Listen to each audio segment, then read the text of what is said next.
Alright guys, I ended up taking a drive today to one of my favorite places. I'm at Minnow Haven Camp and Retreat Center, and it's a very lovely spot, especially for my heart, because I used to be the summer program director here for a few summers where I actually planned camps and activities for kids your age all the way through high school to do. So that's kind of really fun. And today I decided it'd be fun to do a sink or float video.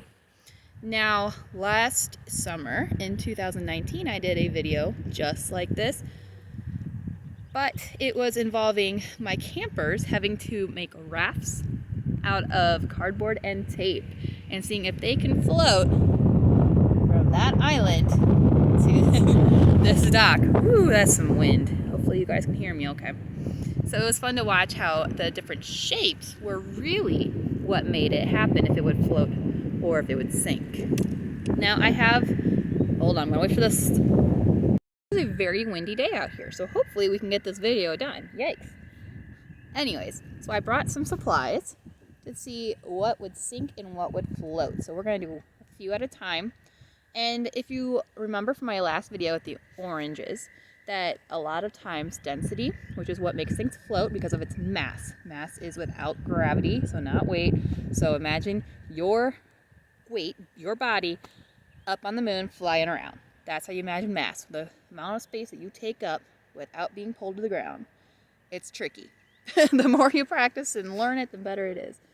But we're going to talk about if it's going to make a difference, how much mass it is, or if it's a difference on the shape. We talked about how sometimes water is different, so I have a ton of water here. So it should make things actually float a lot easier. But we will see, because it might depend, again, on the shape of something. So let's start with one that I think would be an easy one, the easiest one, I think. I have a rock. Now, remember the orange. The orange had air pockets. This is completely solid. It's just like if I had a brick. Do you think this rock has any air pockets? No, it really shouldn't have any. It's solid. So if I was to drop this into the lake, would it sink or would it float? Well, let's find out. Oh, it's gone. It's a sinker because it had no air pockets. Doesn't matter how much water is out there, it's not going to float. So now I'm curious, what about a pine cone? Now, it kind of has air pockets because there's openings. And it's not a whole solid item. It's very light. So I'm curious if it'll sink or it will float. What do you think? Let's see. Sink or float? Oh, it's a floater. It's going to stay that way because it's not a solid object. It has way for air to get through. Just kind of like a human. A lot of times, humans, when we get into the water, do we sink or will we float? Most of the time we float.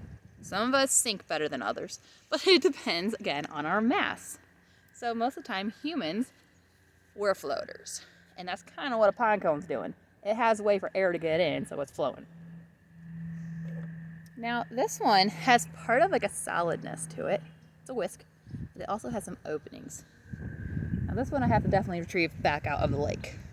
But I was curious. What do you think would happen? Do you think it's going to float? Or do you think it's going to sink? I'm intrigued. Ready? It's a sinker. Good thing I didn't do it off the dock like I was planning. I'm going to use my other hand because I have a bracelet on that one. Huh. And I caught a little stuff. So interesting. It sunk even though it had ways for water to get through. But maybe it's because it's so open that it fully let the water sink through. Interesting, interesting, interesting. Now, I was curious also about this stick. It's a nice solid stick. It's not heavy, but I was curious. There's no like openings. So do you think it's gonna sink or do you think it's gonna float? I'm very intrigued by this one. I'm not sure myself. Let's see. Sink or float? It floats. Now, I do have a reason why this thing floats. Think about this. Do you ever look at the river? Maybe you're driving by or you went hiking and you saw the river and you saw some sticks just floating down the river. That's why. It's solid, but it's not like a brick. It's not hard solid, so it does still have way for air to get through. And plus, I like to also think of it, you know how we just said humans mostly float? Now a tree, if a whole tree went down, sure, it might touch the bottom. But for the most part, it's going to float because of its density, but because air gets through it. Like a human, we can breathe. Trees breathe too. Now, my next thing we're gonna do. I found this cup, and I genuinely don't care if it sinks because it's Cardinals. Who cares? Go Cubs. So, let's see. What do you think is gonna happen if I put this cup into the water?